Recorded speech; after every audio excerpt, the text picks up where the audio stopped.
Hello everyone आणि स्वागत आहे तुमचं अजून एका छोट्याशा मिनी व्लॉगमध्ये। तर मी ना आज तुम्हाला सांगणार आहे गणपती बाप्पाचा अभिषेक वगैरे कसा करायचा, दगडूशेठ गणपतीचा। कारण की मी आज दगडूशेठला गेले होते, सॅटर्डे होता म्हणून। तर पूर्ण व्लॉग बघायला विसरू नका, शेवटपर्यंत बघा म्हणजे तुम्हाला कळेल की कसं काय नाही अभिषेक वगैरे असतो।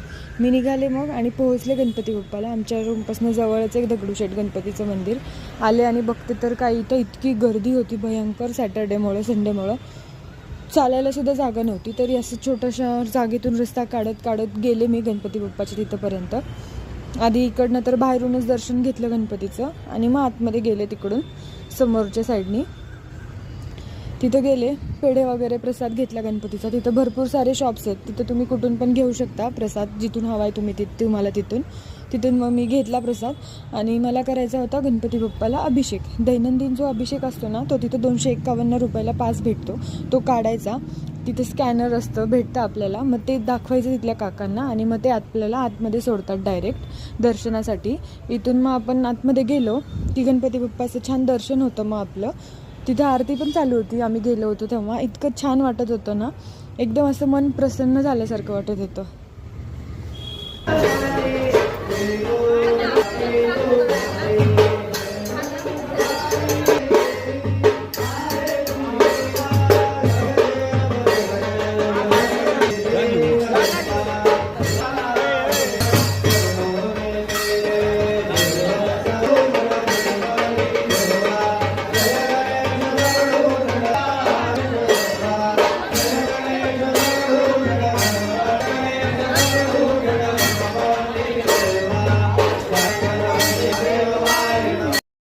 वगैरे झाली आणि मी आले इकडं गणपती बाप्पाला अभिषेक करायला। छान असं सगळं मांडलेलं असतं तिथं फक्त जाऊन बसायचं, ते आपल्याला सांगतात अभिषेक कसा करायचा काय नाही। एक फळ आणि नारळ वगैरे देतात। मग अभिषेक करून मी खाली आले इकडच्या साईडनी।